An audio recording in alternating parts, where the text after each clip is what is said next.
Hey girls, so coming in hot with my little emotional eating webinar. The reason it's taking me so long is I spent so long making this beautiful presentation. So yes, so we're going to cover why it happens, how to identify it, and how to combat it, basically, most importantly, and how to kind of navigate the kind of after effects of like when it's happened, basically. So just the main thing to kind of mention is so many people struggle with this, like even me, and that's not to say that I like struggle with it massively anymore, but I used to. And I think the reason why so many people really struggle with kind of like linking food and emotions, and I've said this to a lot of you guys before, is that food is so integrated into our society, in that we use it for events that convey some kind of emotion. So, you know, you go out for drinks to celebrate, or you go out for food to celebrate, you go out for your birthday, you know, you get a takeaway when you've had a crap week.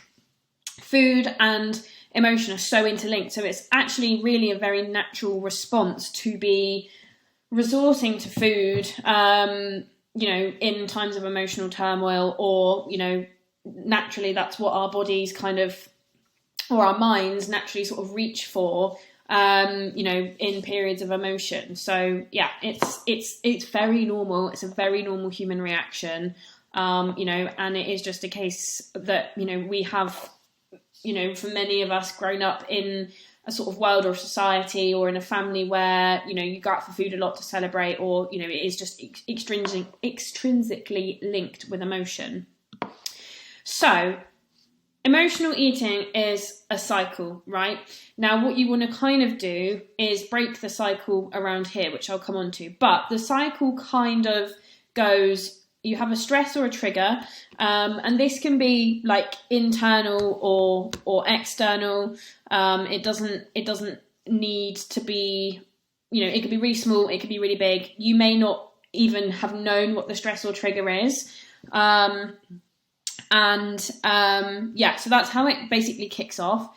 You then, as a result, will reach for food. You get temporary dopamine hit from the food. And you get dopamine hit from food, you get temporary relief, and then after that comes obviously, you know, the guilt, the shame, the anger, frustration, disappointment. Why didn't I have better willpower? You know, why didn't I do this? Why did I do that? I'm a bad person. But then what that does is it kind of stress stacks, and that contributes then to internal triggers. So you may then find that actually you have that and you go, oh, well, I fucked it. And then it goes back to this, and you kind of go round the cycle again. So yeah, it's a bit of a vicious cycle.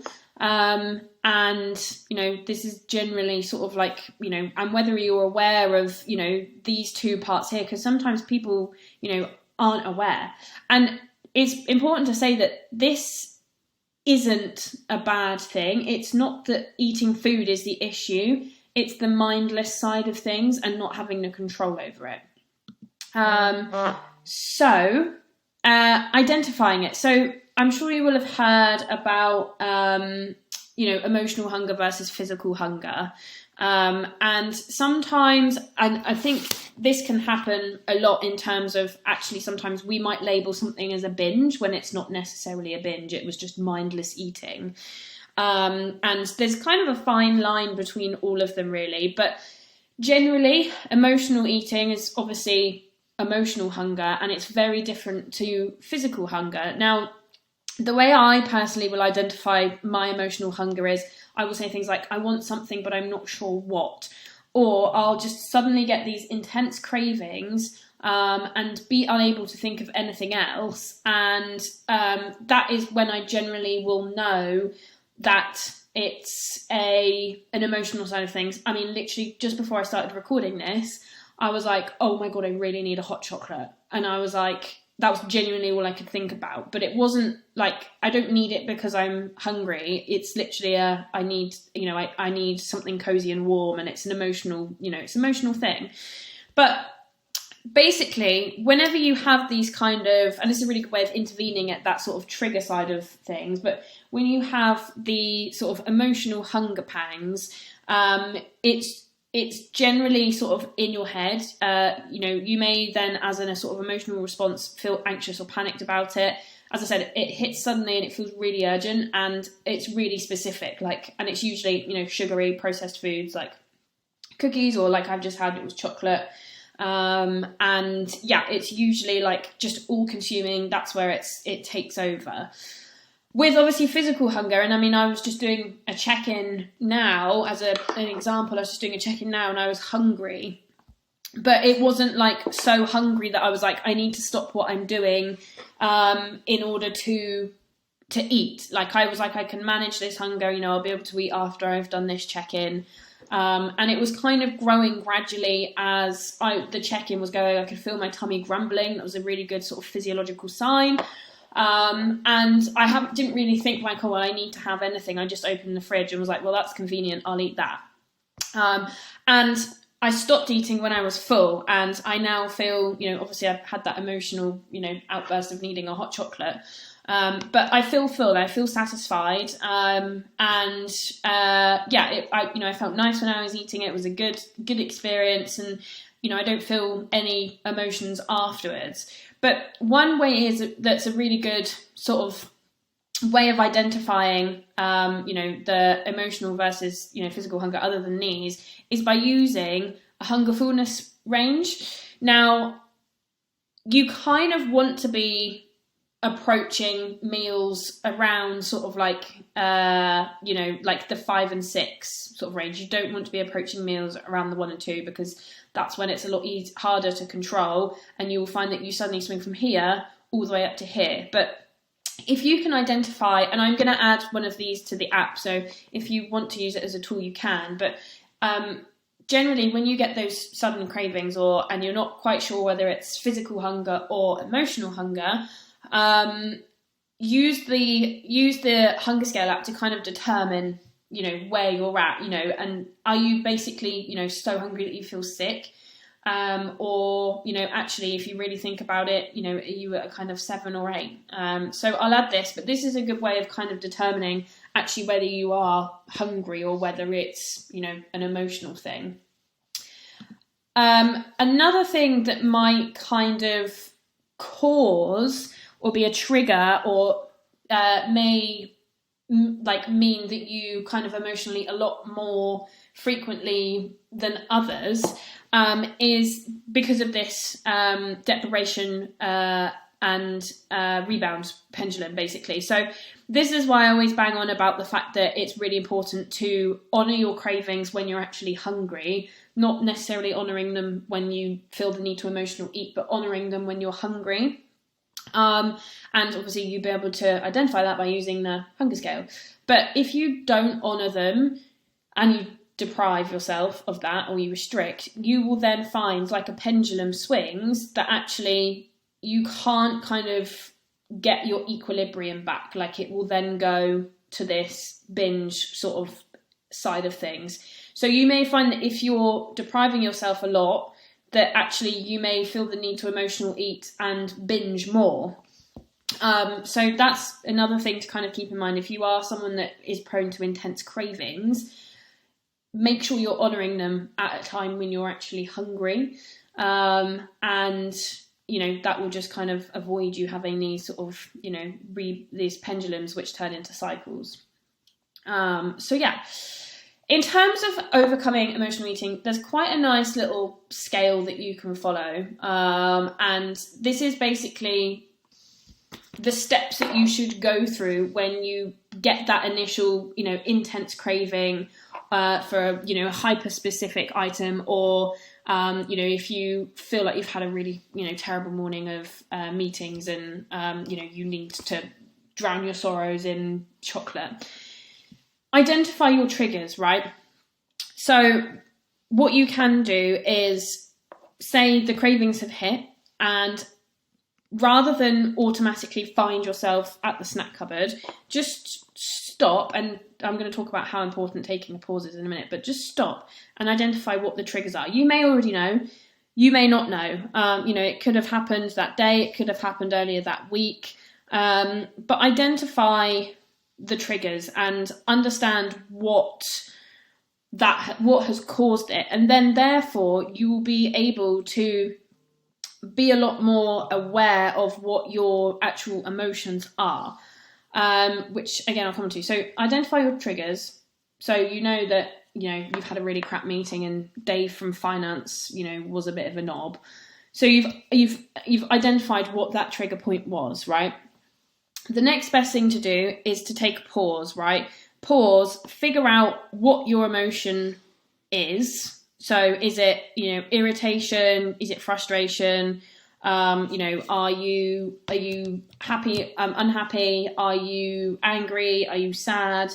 What is really happening internally, emotion-wise? And be honest with yourself. And it might be really difficult to actually really identify what that emotion is. Because it might be really something quite small that has triggered you and you're not necessarily sure why it's triggered you, which is obviously, it's something that's triggered your subconscious perhaps. But just pause and take a breather rather than like rushing into, doing activities and making decisions really, really quickly. Just take a pause, because also what that pause will do is help you navigate that craving and help you kind of actually work out, again, is that craving a real hunger craving or is it an emotional thing? But you want to bring awareness to what's happening, and being self-aware is a really difficult tool to master. And this comes into, the awareness of what your emotions actually are. And one way that you can kind of help bring awareness to your emotions and bring awareness to yourself is using mindfulness techniques. Now, all of you are probably sick to the back teeth of me banging on about Headspace or Smiling Minds apps, but that's what these apps are good for. And I think both Headspace and Smiling Minds have like mindful eating sections as well, which I'll talk about, which are really good.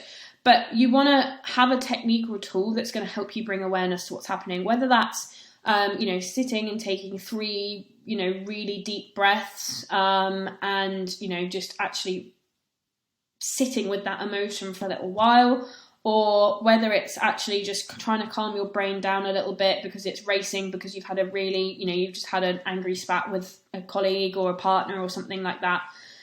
It's just like, kind of like taking a pause, but it's taking a pause, but making it like a productive pause, and actually, rather than just being like, oh, right, okay, whatever. It's like like check in with yourself. How am I actually feeling, in this very moment in time?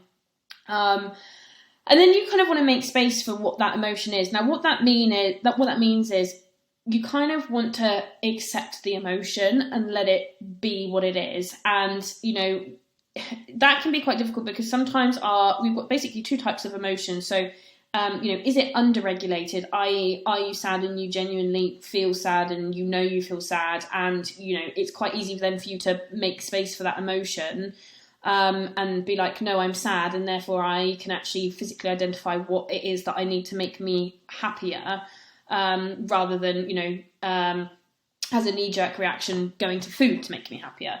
If it's overregulated, that means that you may not initially be able to identify that emotion straight away, because let's say, for example, when you were younger, you got told off for being sad, or people called you a wimp, or people told you to man up or grow up, or for whatever reason you had to suppress that emotion because from external forces, parents, teachers, friends, whatever. So therefore it's overregulated. You are overregulating that emotion. You may not necessarily recognize it or realize that it's an emotion because it's sitting that deep within you, but subconsciously your brain is saying to you, from nature and nurture situations, that it's not an emotion and you can't show that emotion. So it can be really difficult to fully identify what the emotion is. And sometimes it is a case of being like, I'm sad, and then it's being like, okay, but what am I sad? Why am I sad? I'm sad because I didn't feel valued in that situation, and therefore I maybe have low self-worth, and that has really triggered me because I already believe I have low self-worth, and that external activity has just validated that I have low self-worth, basically. So it can be as deep as that, but if you really can get down to the knuckle and to like the core of what that actual emotion is, you will find it a lot easier to then understand what you need in order to make yourself feel better. So sometimes, just like figure out the emotion, write it down, and then it's just a case of actually thinking of other activities that make you happy. So for instance, when I'm sad, like something that makes me happy is giving the dog a hug, or FaceTiming my mum, or I don't know, bitching about it to Ryan, or talking to my sister, or doing something really mindless like reading a book for 5 minutes or 10 minutes because it reminds me of how chill and happy I am on holiday. So write down what you really need, and whether that's, say you've got low self-worth, you need something to make you feel worthwhile, call that friend or text that friend that always compliments you and tell them, about a little achievement that you've managed to have that week, and celebrate your win with them, and that is going to help build up your self-worth, make you feel validated, make you feel like you're doing some good. So I know this is sounding really deep and emotional, but this is basically like how you can basically navigate your coping mechanisms away from reaching for food to actually doing something that's beneficial and worthwhile in the short term, but also in the long term as well. For another example really could be I'm bored. So I know that if I've been working for too long and I haven't taken a break, I will go and look in the snack cupboard because I need something to stimulate my brain. And, that stimulation I need might be dopamine from chocolate. Find something, that makes you feel better. If you're sad, do something that makes you happy. If you're bored, do something that's going to engage your brain.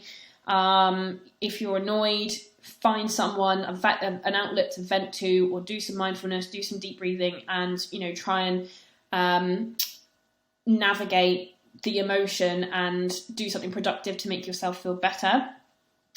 This other little term, which I really, really love, called serve the urge. So this really kind of links back to the whole idea of like the restriction and over restriction and binging pendulum. So like the main thing to say really is cravings are normal, right? And they're very, very normal part of life, and you're not a bad person for having a craving, but sit and think with the craving, set a timer for 5 minutes or 10 minutes, and during that time, don't have what it is you're craving. Don't suppress it and tell yourself that you can't have it.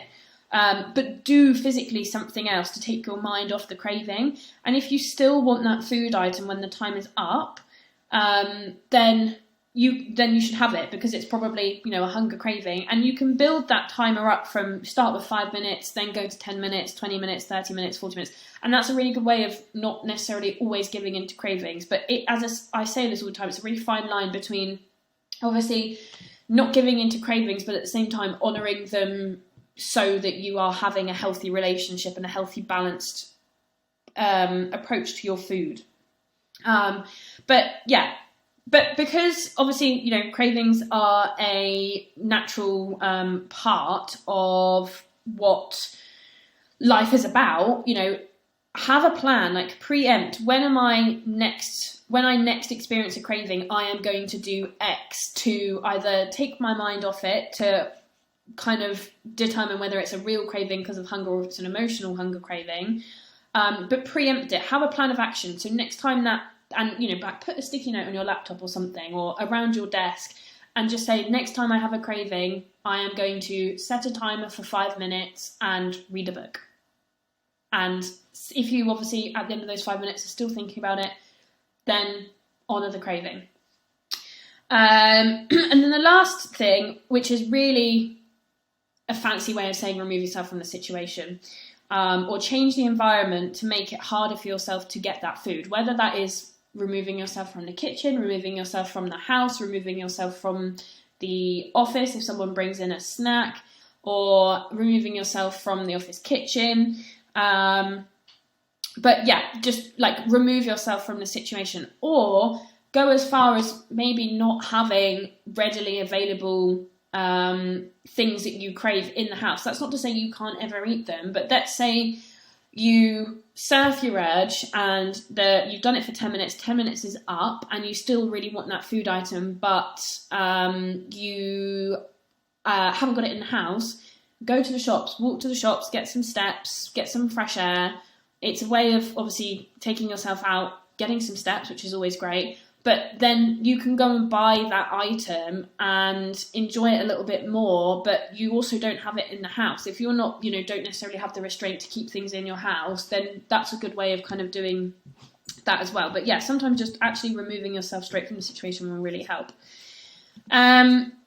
But yeah, here's just a little thing to remember. As I said, cravings are emotional and they're automatic. They use the automatic side of your brain. And ultimately, one of the biggest tools you can the biggest tools you can use is a pause. Taking a pause is such a valuable tool, because it's going to allow for the logical side of your brain to kick in and be like, no, that was an automatic response to a stimulus, a trigger, a smell, something you've seen on TV. And sometimes the logical side of your brain just needs a little bit more time to kick in and then rationalize that situation. So that's why a pause is so helpful. But higher stress, less sleep, and higher hunger levels all make it a lot harder for the logical side of your brain to kick in. So just keep that in mind. Obviously, I always bang on about prioritizing your sleep, because cravings are going to be much lower if you're well rested, and that is because the logical side of your brain is functioning at a lower rate when you're sort of sleep deprived, or more stressed. So that's why I always say prioritizing stress, sleep, and hunger levels by being sensible about your food choices, drinking enough, eating enough veg, eating enough protein, are going to basically prevent you from having these cravings super often. But yeah, I hope that's been helpful in terms of kind of combating that sort of cycle and breaking that cycle.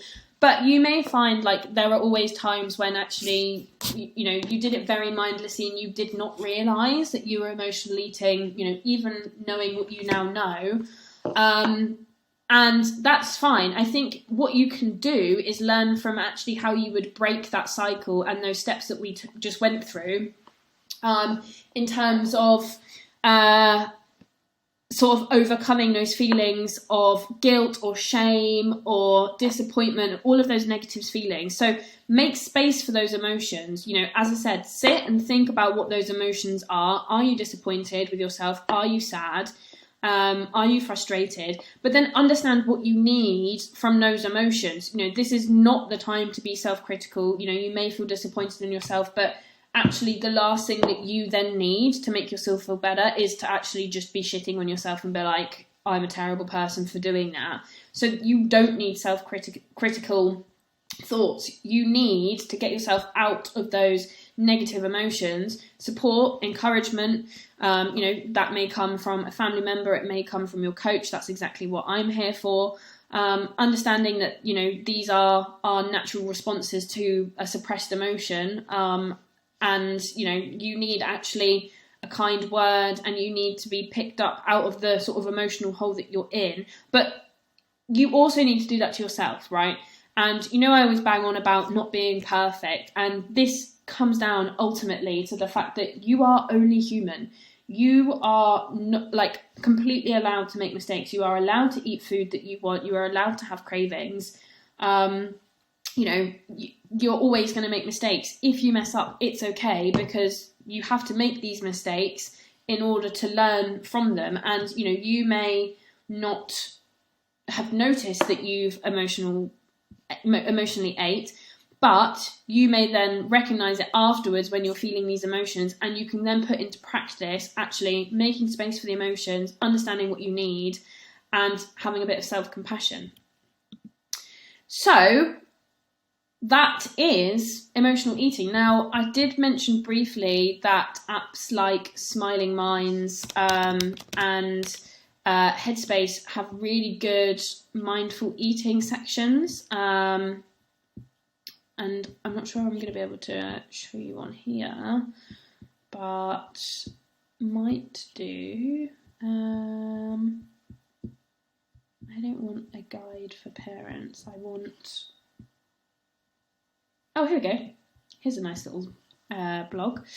So yeah, I know they have a section on the app, and this is the free one, by the way. They have a section on the app about mindful eating, and then Headspace, they definitely have a section about mindful eating as well. I'm convinced they do. Mindfulness. I can't remember. I haven't got the app anymore. But if someone's got Headspace and can confirm, then great. But I'm fairly certain I remember seeing something about mindful eating. But they do obviously have things like being present and being more grateful, stress stuff and stuff like that. But yeah, I hope you found this really helpful, guys. Let me know if you have any questions. And yeah, thanks for tuning in.